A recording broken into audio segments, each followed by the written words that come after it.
Video में हम करेंगे क्लास 10th की एक्सरसाइज 13.1 का क्वेश्चन नंबर 1।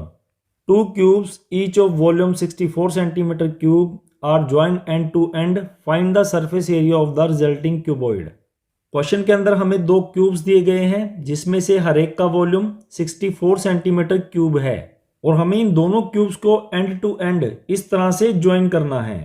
इन दोनों क्यूब्स को ज्वाइन करने पर हमारे पास एक क्यूबॉइड बन जाएगा और इसी क्यूबॉइड का हमें क्वेश्चन के अंदर सरफेस एरिया फाइंड करना है। तो देखिए गाइज, एक क्यूब के तीनों मेजरमेंट्स इक्वल होते हैं, यानी कि क्यूब की लेंथ, ब्रेड्थ और हाइट ये तीनों सेम होते हैं, जिसे हम एक कॉमन लेटर ए से डिनोट करते हैं। तो यहाँ पर इस क्यूबॉइड की लेंथ भी ए हो जाएगी, इसकी ब्रेड्थ भी ए है और इसकी हाइट भी ए। इस क्यूब का वॉल्यूम हमें क्वेश्चन के अंदर दिया गया है 64 सेंटीमीटर क्यूब। तो वॉल्यूम ऑफ क्यूब के लिए हम फॉर्मूला यूज करेंगे ए क्यूब इक्वल्स टू में, ये हमारे पास है 64 सेंटीमीटर क्यूब।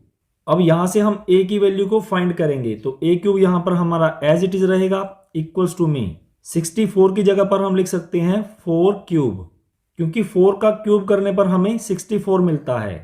अब यहां से हम अगर इन दोनों को कंपेयर करें तो कंपेयर करने पर a इक्वल्स टू में हमारे पास आ जाएगा 4, यानी कि इस क्यूब की हमारे पास लेंथ हो जाएगी 4, इसकी ब्रेड्थ भी हमारे पास 4 हो जाएगी और इस क्यूब की हाइट भी 4 होगी।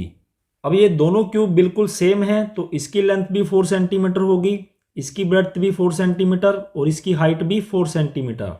इन दोनों क्यूब को ज्वाइन करने पर हमारे पास ये क्यूबॉइड बन गया है और इस क्यूबॉइड की हाइट तो हमारे पास वही रहेगी 4 सेंटीमीटर, इसकी ब्रेड्थ भी वही रहेगी 4 सेंटीमीटर, लेकिन इसकी जो लेंथ है वो हमारी कितनी हो जाएगी 4 + 4 यानी कि 8 सेंटीमीटर। तो यहां पर L इक्वल्स टू में हमारे पास कितना हो जाएगा 8 सेंटीमीटर।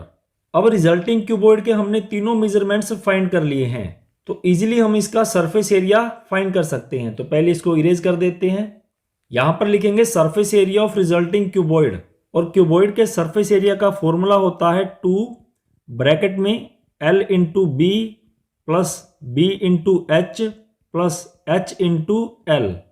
फिर इसके बाद हम इन तीनों मेजरमेंट्स को यहां पर पुट कर देंगे। तो 2 हमारा रहेगा एज इट इज, ब्रैकेट के अंदर L का वैल्यू हमारे पास 8 है, इनटू में B हमारे पास 4 है, plus as it is B का वैल्यू 4, इनटू में H भी हमारे पास 4 है, फिर plus as it is H की जगह पर 4 पुट कर देंगे, इनटू में L की जगह पर 8।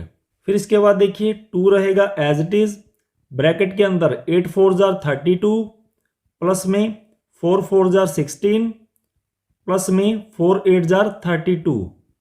फिर नेक्स्ट देखिए 2 रहेगा एज इट इज, ब्रैकेट के अंदर इन तीनों वैल्यूज को हम ऐड कर लेंगे और ऐड करने पर हमारे पास आ जाएगा 80। अब हमें 2 को 80 से मल्टीप्लाई करना है, तो मल्टीप्लाई करने पर आ जाएगा 160। तो इस तरह से बने हुए क्यूबॉइड का जो सरफेस एरिया है वो हमारे पास कितना आ जाएगा 160 सेंटीमीटर। और क्वेश्चन में भी हमें रिजल्टिंग क्यूबॉइड का सरफेस एरिया ही फाइंड करना था। तो गाइज ये हो जाएगा हमारा आंसर। अब